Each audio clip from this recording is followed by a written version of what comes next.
ਸਾਰੇ ਹੀ ਸਰੋਤਿਆਂ ਨੂੰ ਪਿਆਰ ਭਰੀ ਸਤਿ ਸ਼੍ਰੀ ਅਕਾਲ। ਮੈਂ ਬੇਅੰਤ ਵਜਵਾ ਲੈ ਕੇ ਹਾਜ਼ਰ ਹਾਂ ਰਾਮ ਸਰੂਪ ਪਣਖੀ ਦਾ ਨਾਵਲ 12 ਤਾਲੀ ਦਾ ਅਗਲਾ ਭਾਗ।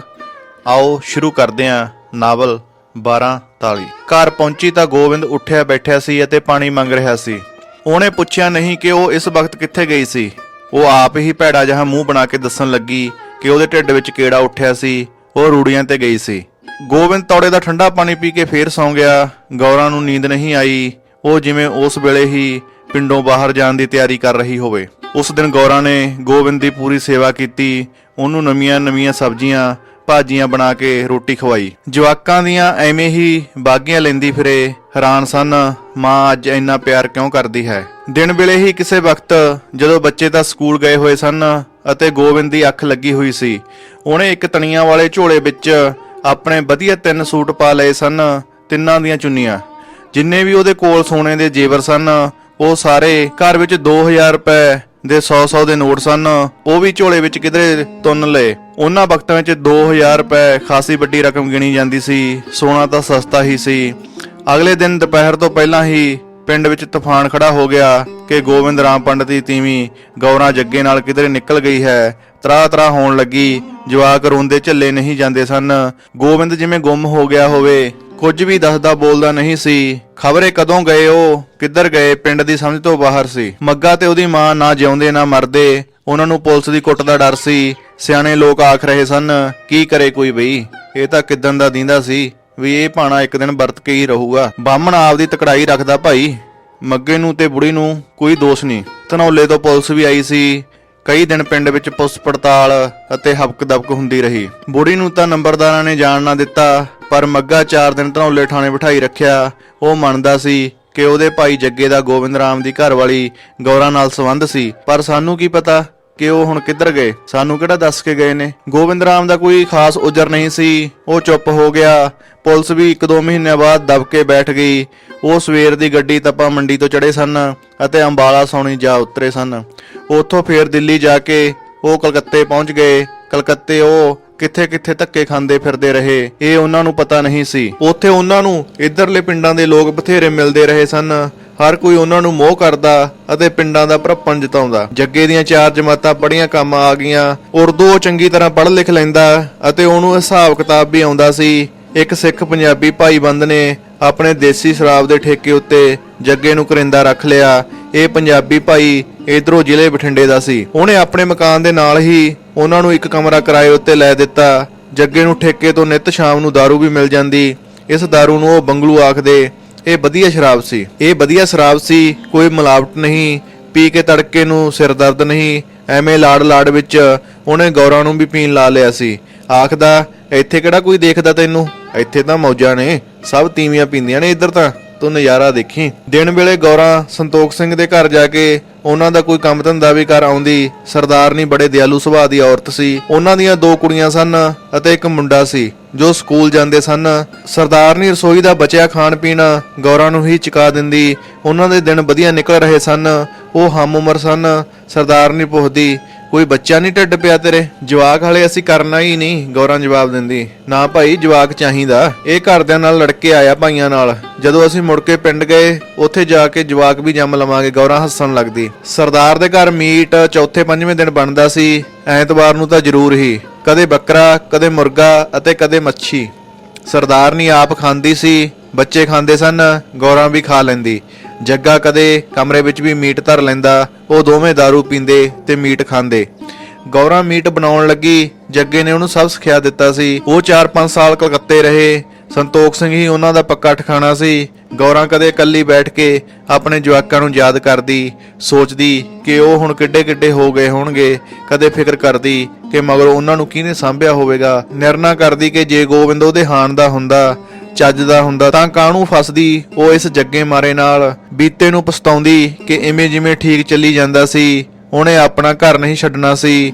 ਪਰ ਉਹ ਆਪਣੇ ਆਪ ਨੂੰ ਹੀ ਦੋਸ਼ੀ ਠਹਿਰਾਉਂਦੀ ਕਿ ਉਹ ਆਪ ਹੀ ਤਾਂ ਜੱਗੇ ਨੂੰ ਪਿੰਡੋਂ ਕੱਢ ਕੇ ਲਿਆਈ ਹੈ। ਅੰਤ ਨੂੰ ਧਰਵਾਸ ਦਿੰਦੀ ਅਤੇ ਮਨ ਨੂੰ ਸਮਝਾਉਂਦੀ ਕਿ ਚੱਲ ਜੱਗੇ ਨਾਲ 4 ਦਿਨ ਤਾਂ ਤਸੱਲੀ ਦੇ ਨਿਕਲਣਗੇ। ਗੋਬਿੰਦ ਨਾਲ ਤਾਂ ਉਹ ਨਰਕ ਭੋਗਦੀ ਸੀ, ਨਾ ਰੰਡੀ ਨਾ ਸੁਹਾਗਣ। ਚੰਦਰਾ ਪਿੰਡੇ ਦਾ ਵਾਧੂ ਮਾਸ ਸੀ। ਸੰਤੋਖ ਸਿੰਘ ਦਾ ਇੱਕ ਭਰਾ ਪੰਜਾਬ ਵਿੱਚ ਰੋਪੜ ਰਹਿੰਦਾ ਸੀ।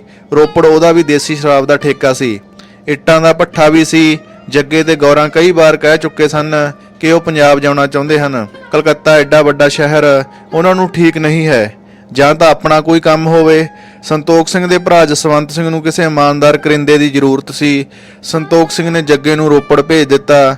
ਚਿੱਠੀ ਦੇ ਦਿੱਤੀ ਕਿ ਜੱਗਰ ਸਿੰਘ ਆ ਰਿਹਾ ਹੈ, ਇਹ ਤੇਰੇ ਠੇਕੇ ਦਾ ਸਾਰਾ ਕਾਰੋਬਾਰ ਸੰਭਾਲ ਲਵੇਗਾ, ਇਹਨੂੰ ਕਮਰਾ ਵੀ ਚਾਹੀਦਾ ਹੈ, ਇਹਦੀ ਘਰਵਾਲੀ ਨਾਲ ਹੈ। ਰੋਪੜ ਦੇ ਲੋਕ ਉਹਨਾਂ ਨੂੰ ਆਪਣੇ ਆਪਣੇ ਲੱਗੇ। ਕਮਰਾ ਮਿਲ ਚੁੱਕਿਆ ਸੀ, ਠੇਕੇ ਵੱਲ ਹੀ ਸੀ ਇਹ ਕਮਰਾ। ਜਸਵੰਤ ਸਿੰਘ ਦਾ ਸੁਭਾਅ ਬਿਲਕੁਲ ਸੰਤੋਖ ਸਿੰਘ ਜਿਹਾ ਸੀ ਅਤੇ ਜਸਵੰਤ ਸਿੰਘ ਦੀ ਘਰਵਾਲੀ ਦਾ ਵੀ। ਰੋਪੜ ਆ ਕੇ ਉਹਨਾਂ ਨੂੰ ਇੱਕੋ ਡਰ ਸੀ ਕਿ ਕਿਤੇ ਉਹਨਾਂ ਦੇ ਪਿੰਡਾਂ ਵੱਲ ਦਾ ਕੋਈ ਬੰਦਾ ਉਹਨਾਂ ਨੂੰ ਦੇਖ ਨਾ ਲਵੇ, ਪਰ ਨਹੀਂ, ਅਜਿਹਾ ਕਦੇ ਨਹੀਂ ਹੋਇਆ ਸੀ। ਰੋਪੜ ਵੱਲ ਉਹਨਾਂ ਪਿੰਡਾਂ ਦੇ ਲੋਕਾਂ ਨੇ ਕੀ ਲੈਣ ਆਉਣਾ ਸੀ? ਜੱਗੇ ਨੇ ਸੰਤੋਖ ਸਿੰਘ ਨੂੰ ਝੂਠ ਦੱਸਿਆ ਹੋਇਆ ਸੀ ਕਿ ਉਹਦਾ ਪਿੰਡ ਨਾਭੇ ਕੋਲ ਅਮਲੋਹ ਹੈ ਅਤੇ ਉਹਦੇ ਘਰ ਵਾਲੀ ਉਧਰੋਂ ਹੀ ਭਾਦਸੋਂ ਦੀ ਹੈ। ਰੋਪੜ ਵੀ ਉਹਨਾਂ ਨੇ ਇਹੀ ਦੱਸਿਆ।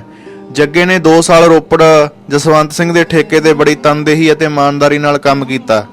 ਉਹ ਸਵੇਰੇ 10 ਵਜੇ ਜਾ ਕੇ ਰਾਤ ਦੇ 10-11 ਵਜੇ ਤੱਕ ਠੇਕੇ ਅੰਦਰ ਹੀ ਰਹਿੰਦਾ। ਕੀ ਕਰਦਾ ਉਹ? ਲੋਕ ਤਾਂ ਅੱਧੀ ਰਾਤ ਤੱਕ ਆਉਣੋਂ ਨਹੀਂ ਹਟਦੇ ਸੀ, ਉਹਨੂੰ ਸਭ ਭੁਗਤਾਉਣੇ ਪੈਂਦੇ। ਮਾਲਕ ਉਹਦੇ ਉੱਤੇ ਪੂਰਾ ਖੁਸ਼ ਸੀ। ਤੜਕੇ ਦਾ ਨਾਸ਼ਤਾ ਉਹ ਘਰੋਂ ਕਰਕੇ ਜਾਂਦਾ, ਦੁਪਹਿਰ ਦੀ ਰੋਟੀ ਟਿਫਨ ਵਿੱਚ ਪਾ ਕੇ ਤੜਕੇ ਹੀ ਨਾਲ ਲੈ ਜਾਂਦਾ। ਉਹਦਾ ਠੇਕਾ ਨਹਿਰ ਉੱਤੇ ਸੀ, ਬੇਸ਼ੁਮਾਰ ਗਾਹਕ ਪੈਂਦਾ। ਇਸ ਠੇਕੇ ਦੀ ਬਚਤ ਰੋਪੜ ਦੇ ਬਾਕੀ ਕੁੱਲ ਠੇਕਿਆਂ ਨਾਲੋਂ ਵੱਧ ਸੀ। ਪਰ ਜਸਵੰਤ ਸਿੰਘ ਨੇ ਜੱਗੇ ਦਾ ਕੰਮ ਬਦਲ ਦਿੱਤਾ।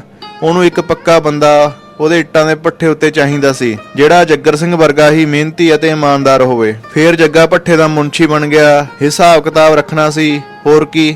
ਜਾਂ ਸਭ ਤੋਂ ਜ਼ਰੂਰੀ ਡਿਊਟੀ ਸੀ ਬੰਦਿਆਂ ਦੇ ਕੰਮ ਉੱਤੇ ਨਿਗਾਹ ਰੱਖਣੀ। ਅਜਿਹਾ ਉਹ ਸਭ ਜਾਣਦਾ ਸੀ ਅਤੇ ਇਹ ਕੰਮ ਵੀ ਉਹ ਇਮਾਨਦਾਰੀ ਨਾਲ ਨਿਭਾਉਣ ਲੱਗਿਆ।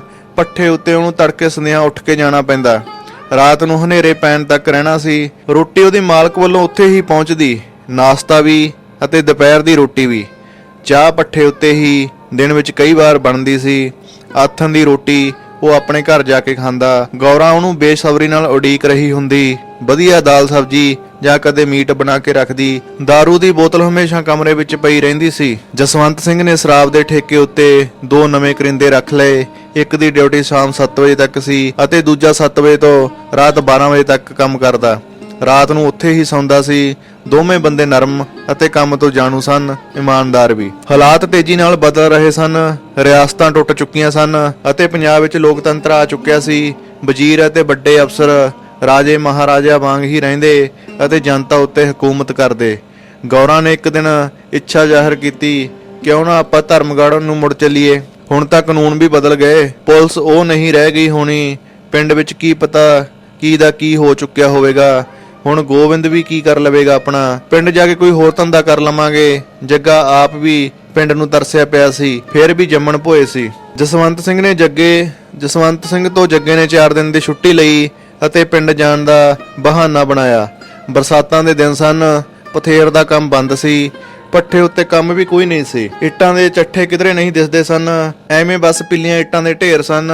ਪਿੰਡ ਨੂੰ ਜਾਂਦਾ ਹੋਇਆ ਜੱਗਾ ਗੌਰਾਂ ਨੂੰ ਜਸਵੰਤ ਸਿੰਘ ਦੇ ਘਰ ਛੱਡ ਗਿਆ ਸੀ। ਉੱਥੇ ਕੋਈ ਡਰ ਨਹੀਂ ਸੀ।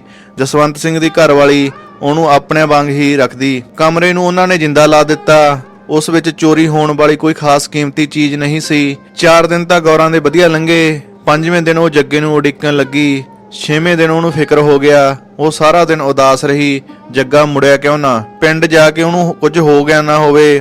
ਪਿੰਡ ਜਾ ਕੇ ਕੀ ਪਤਾ ਉਹਦੇ ਨਾਲ ਕੀ ਬੀਤੀ ਹੈ। 10 ਦਿਨ ਬੀਤ ਚੁੱਕੇ ਸਨ, ਜੱਗਾ ਮੁੜਿਆ ਨਹੀਂ। ਕਦੇ ਗੌਰਾਂ ਨੂੰ ਸ਼ੱਕ ਹੁੰਦਾ, ਕਿਤੇ ਚੰਦਰਾ ਉਹਨੂੰ ਛੱਡ ਤਾਂ ਨਹੀਂ ਗਿਆ। ਬੰਦੇ ਦਾ ਕੀ ਹੈ, ਸ਼ਾਇਦ ਉਹਦੇ ਤੋਂ ਮਨ ਭਰ ਗਿਆ ਹੋਵੇ। ਉਹ ਜਸਵੰਤ ਸਿੰਘ ਦੀ ਘਰਵਾਲੀ ਕੋਲ ਬੈਠ ਕੇ ਅੱਖਾਂ ਭਰ ਆਈ। ਉਹਨੇ ਦਿਲਾਸਾ ਦਿੱਤਾ ਕਿ ਉਹ ਚਿੰਤਾ ਨਾ ਕਰੇ, ਪਿੰਡ ਗਏ ਬੰਦੇ ਨੂੰ ਦਿਨ ਲੱਗ ਹੀ ਜਾਂਦੇ ਨੇ। ਉਹ 1-2 ਦਿਨਾਂ ਤੱਕ ਆਇਆ ਹੀ ਲੈ। ਪਰ ਗੌਰਾਂ ਧੀਰਜ ਨਹੀਂ ਧਰਦੀ ਸੀ। ਉਹਨੇ ਰੋਟੀ ਛੱਡ ਦਿੱਤੀ। ਸਾਰਾ ਦਿਨ ਉਦਾਸ ਪਰੇਸ਼ਾਨ ਮੰਜੇ ਉੱਤੇ ਬੇਚੈਨ ਹੋਈ ਪਈ ਰਹਿੰਦੀ, ਜਿਵੇਂ ਉਹਦੀ ਸੁਰਤ ਮਾਰੀ ਗਈ ਹੋਵੇ। ਸਭ ਤੋਂ ਪਹਿਲਾਂ ਉਹ ਧਰਮਗੜ੍ਹ ਆਪਣੇ ਘਰ ਹੀ ਗਿਆ। ਘਰ ਦਾ ਤਾਂ ਢਾਂਚਾ ਹੀ ਬਦਲਿਆ ਪਿਆ ਸੀ। ਉਹਦੀ ਮਾਂ ਮਰ ਚੁੱਕੀ ਸੀ। ਮੱਗੇ ਨੇ ਉਹਨੂੰ ਪਛਾਣ ਲਿਆ ਅਤੇ ਘੁੱਟ ਕੇ ਜੱਫੀ ਪਾਈ। ਮੱਗਾ ਉਹਦੀ ਬਹੂ ਨੂੰ ਆਪਣੇ ਹੀ ਘਰ ਲੈ ਆਇਆ ਸੀ। ਉਹਨਾਂ ਨੇ ਧੀ ਨੂੰ ਆਪ ਹੀ ਮੱਗੇ ਮਗਰ ਲਾ ਦਿੱਤਾ ਸੀ।